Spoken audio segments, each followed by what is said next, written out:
આપણે ચાંદ સુધી પહોંચી ગયા। ભારત વિશ્વ ગુરુ બનવા જઈ રહ્યું છે। વિશ્વમાં ભારતનો એક અલગ જ દબદબો અત્યારે સામે આવી રહ્યો છે। પરંતુ ભારતમાં એક મુદ્દો જે છે તે હંમેશા ચર્ચામાં રહેવાનો જ છે અને ભારતમાં આ વસ્તુ રહેવાની જ છે। જાતિ આધારિત જે થઈ રહ્યા છે, નાત જાતમાં જે ભેદભાવ થઈ રહ્યા છે તે મુદ્દો। આ મુદ્દો એક એવી વસ્તુ છે કે જેના કારણે લોકો વચ્ચે વેર ભાવ વધતો જાય છે। લોકો એકબીજાને પસંદ નથી કરતા। હ્યુમેનિટી ખતમ થઈ રહી છે। તેવો જ એક કિસ્સો રાજકોટથી સામે આવ્યો છે। રાજકોટમાં જે વિજય પ્લોટ આરોગ્ય કેન્દ્ર છે તેમાં 3 વર્ષથી એક મહિલા સ્ટાફ નર્સ તરીકે પોતાની ફરજ બજાવતી હતી। તે અનુસૂચિત જાતિની માંથી આવે છે તે મહિલા, અને આ મહિલા ઉપર અધર કાસ્ટની મહિલા દ્વારા ત્રાસ ગુજારવામાં આવ્યો છે। તેમને જાતિ આધારિત બોલવામાં આવે છે, હળધૂત કરવામાં આવે છે। ત્યારબાદ કંટાળીને તે કમ્પ્લેન કરે છે તેના સિનિયરને, પરંતુ સિનિયર દ્વારા પણ કંઈ કરવામાં નથી આવતું। ઘરની પરિસ્થિતિ એવી છે કે જોબ છોડી શકાય એવી નથી। ત્યારે છેલ્લે આ મહિલા કંટાળીને પોતાનો જીવ ટૂંકાવવાનો પ્રયાસ કરે છે। ત્યારબાદ હવે તે મહિલાની પ્રતિક્રિયા સામે આવી છે। તેઓ શું કહી રહ્યા છે તે સાંભળો।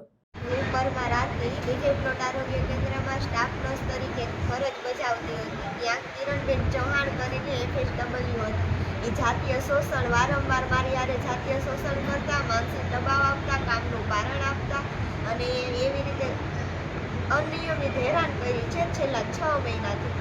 એને મારી ખોટી રીતે ફરિયાદ અમારા આરોગ્ય અધિકારી જયેશભાઈ વાકાણીને કરી। મને ત્યાં 10 તારીખે બોલાવી અને મને જયેશભાઈ વાકાણીએ તો સીધું એવું જ કીધું, તને નોકરીમાંથી કાઢી મૂકીશ તો તને નોકરી નહીં મળે, તું રેસ ક્યાં? મેં તું વૈકાના પાટીએ તો કે તને મુંજકા ટ્રાન્સફર કરું, તને મજા આવશે અપડાઉન કરવાની, હું તને એવા શબ્દમાં કહીશ ને તું સાંભળી નહીં કે એની કરતાં બહાર નીકળી જાય, આવા શબ્દમાં વાત કરી।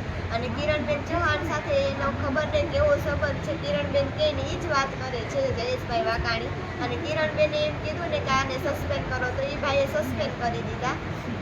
એ ભાઈ વારંવાર જાતીય શોષણ, માનસિક ત્રાસ, આ બધી વસ્તુની વારંવાર અનિયમિત ટોર્ચર જ કરે છે। સુસાઇડ કરવાનું કારણ શું? સુસાઇડ કરવાનું કારણ એ છે કે કિરણબેન ચૌહાણ અને જયેશભાઈ વાકાણી, કિરણબેન ચૌહાણે કીધું હોય કે ના કીધું હોય એ ખબર નથી સેલેરીનું, પણ જયેશભાઈ વાકાણીએ એના ક્લાર્કને એમ કીધું છે કે એ બેનની સેલેરી રોકી નાખજો। મારી હાલની પરિસ્થિતિ એવી છે કે મારે સેલેરીની ખાસ જરૂર હતી। મારા મમ્મી ઘરે ખાટલામાં છે, એને બેડ રેસ્ટ જ કરવાનો છે, છેલ્લા 2 મહિનાથી છે, અને અમારે પૈસાની ખાસ એટલે જરૂર હતી, એટલે હું સેલેરીની માંગ કરવા ગઈ। ઘરે તો મેં કીધું નહોતું હું રાજીનામું મૂકું છું, એટલે પછી રાજીનામું મૂક્યું। પછી હું અત્યારે જો હું ઘરે જઈને એમ કહેશ કે મેં રાજીનામું મૂકી દીધું છે, મારા મમ્મી હારી જાત તો હું શું કરશ? એના લીધે મેં જયેશભાઈ વાકાણી અને કિરણબેનના લીધે થઈને મેં આ પગલું ભર્યું છે સુસાઇડ કરવાનું।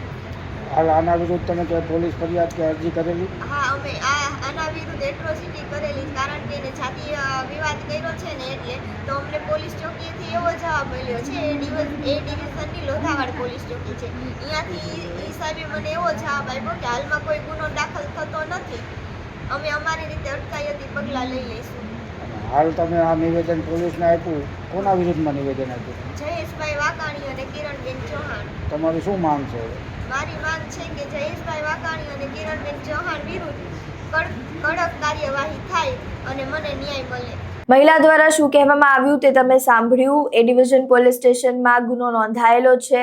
સમગ્ર ઘટના મામલે પોલીસ તપાસ કરી રહી છે, પરંતુ ભારતમાં જે આ જાતિ આધારિત જે ભેદભાવ કરવામાં આવે છે, આ મુદ્દો છે, તેને લઈને ઘણા કેસો સામે આવ્યા છે। અમુક પર્ટિક્યુલર વર્ગના લોકોને ટાર્ગેટ કરવામાં આવે છે અને ત્યારબાદ તેમના ઉપર ઉત્પીડન કરવામાં આવે છે, ને ઉત્પીડનની જે ઘટનાઓ છે તે આપણે દરરોજ ન્યૂઝપેપરમાં વાંચતા હોઈએ છીએ કેટલી વધી રહી છે।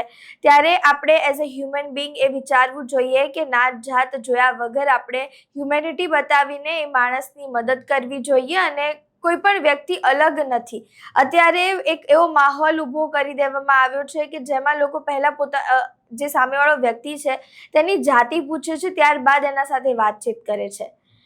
અત્યારની જે પરિસ્થિતિ છે તે ક્યાંક ને ક્યાંક બદલાઈ રહી છે. જાતિ આધારિત ભેદભાવ વધી રહ્યા છે, જેને કારણે ક્યાંક ને ક્યાંક જે માહોલ છે તે ડહોળાઈ રહ્યો છે. હવે આ સમગ્ર મામલે તમારું શું માનવું છે? પોલીસ દ્વારા તો તપાસ કરવામાં આવી રહી છે, આગળ કયા નવા ખુલાસા થાય છે તે જોવું રહ્યું, પરંતુ તમારા જે મંતવ્યો છે તે અમને કમેન્ટ બોક્સમાં જરૂરથી જણાવજો. વિડીયો પસંદ આવ્યો હોય તો લાઇક, શેર, કમેન્ટ કરો અને મારી ચેનલને સબસ્ક્રાઇબ કરવાનું ભૂલતા નહીં. નમસ્કાર.